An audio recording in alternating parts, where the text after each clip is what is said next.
हा कुठला तलाव नाही किंवा नदी नाही, हा जो परिसर आहे तो घराचा परिसर आहे. आपण पाहू शकता सोलापुरात गेल्या 10 ते 15 दिवसापासून मुसळधार असा ढगफुटी पाऊस पडतोय आणि घरं जे आहेत ते अख्खी पाण्याखाली गेल्याचं चित्र आपल्याला पाहायला मिळतंय.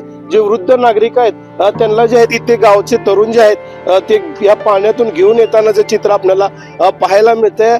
अक्षरशः सीना नदीला जो आहे तो महापूर आलेला आहे आणि या घराला पाण्याने जे आहे तो वेढा घेतलेला आहे. संपूर्ण घर जे आहेत ते पाण्याखाली गेलेले आहेत. आपण सध्या आलो आहोत मोहोळ तालुक्यातील साबळेवाडी या गावामध्ये आलेलो आहोत.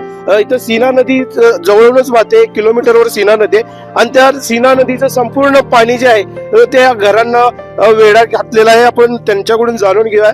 काय सांगाल, कधी पाणी आले? तुम्ही वृद्ध नागरिक आहेत, त्यांना तुमच्या आजोबाला घेऊन येत आहे, काय सांगाल? इथे पाणी आले रात्री 8 वाजता. रात्री 8 वाजल्यापासून पाणी सीना कोळेगाव धरणातून 1,23,000 विसर्ग होता, तो आता 2,13,000 केला आहे. त्यामुळे पाणी भरपूर वाढते आणि आमचा जी जाणारा संपर्क आहे तुटलेला आहे. त्यामुळे मी एक वयोवृद्ध माणसाला बाहेर पाण्याच्या घेऊन येत आहे. घरामध्ये काय काय पाणी? घरामध्ये समजा हाय अशा वस्तू सोडून आलो आम्ही. फक्त आम्हाला आमचा जीव वाचवायचा पडलाय, दुसरं काही नाही, बाकी गेलं तरी चालेल. दर्शक, आपण पाहत असाल हे पाणी मला अक्षरशः ओढून खेचून नेत आहे. इतकं प्रवाह या पाण्यामध्ये आहे. हे आपले वृद्ध आजोबा आहेत, यांच्याकडून जाणून घेऊया. काय सांगाल आजोबा, पाणी पूर्ण घरामध्ये आले, काय सांगाल? लय अतिवृष्टी झाली, पाऊस काळ ज्यादा झाला भरपूर.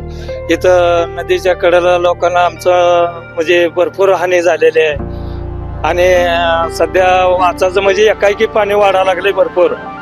आणि नुकसानी अशा शेतकऱ्यांचे हाय पाणी आलंय, ऊस हे सगळं खाया प्यायचं सगळं वस्तू वाहून गेलेल्या आहे. त्या काढोस्तोर करोस्तोर काय म्हणजे अशी जनावरे ही वर नेलेले आहे, ते असे हानी झालेले आहे. ऊस सगळं पाण्यातच आहे आणि गेल्या उन्हाळ्यात पाणी सोडलं नाही का तर या 4 गावाला ही सीना नदी नाहीच असं ह्या पुढारी लोकांनी दावलेलं आहे आणि पाणी सोडत नव्हते. म्हणून ह्या 4 गावाचं भरपूर नुकसान झालेलं आहे आणि ती नुकसान होऊन आता ही भरपूर दुसरी नुकसान आहे. म्हणजे आता जगण्यासारखं तारण यांच्या ह्या शेतकऱ्याकडे काहीच नाही. किती गावामध्ये लोकसंख्या आहे? एकूण लोकसंख्या आमच्यात 1,000 म्हणजे 1400 पर्यंत आहे लोकसंख्या आणि हानी झालेले 7. किती लोक अडकलेत सध्या? हे 200-300 लोक तरी अशा ह्याच्यात आहेत आता सध्या. प्रशासनाकडून कोण आलं का नाही आपल्याला मदत करण्यासाठी? येऊन गेले, नुसते बघून गेलेले ते.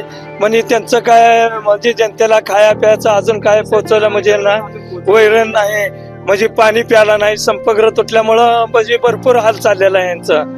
मग मी सकाळी तुम्ही चॅनल साहेबांनीच म्हणजे सहकार्य केलं. 8-10 किलोमीटर असल्या चिखलातनं म्हणजे आम्हाला गरीबाला न्याय तुम्ही चॅनलवाल्यांनी दिला. का दिला तर आमची कळकळ खरंच तुम्हाला समजले.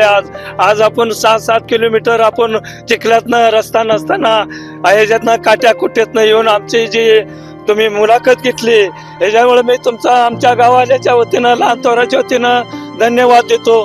दर्शको, आपण पाहत असाल माग घर आहे, घरात संपूर्ण पाणी गेलंय. मी संपूर्ण पोहण्याच्या स्थितीत आहे, मला चालता सुद्धा येत नाही, इतकं पाणी जे आहे ते ओढल्याचं चित्र आपल्याला पाहायला मिळतंय. जेव्हा पाण्याची गरज होती तेव्हा पाणी नव्हतं, मात्र आता तेव्हाही नुकसान झालं आणि आता या आसमानी संकटामुळे सुद्धा आमचं नुकसान झालं.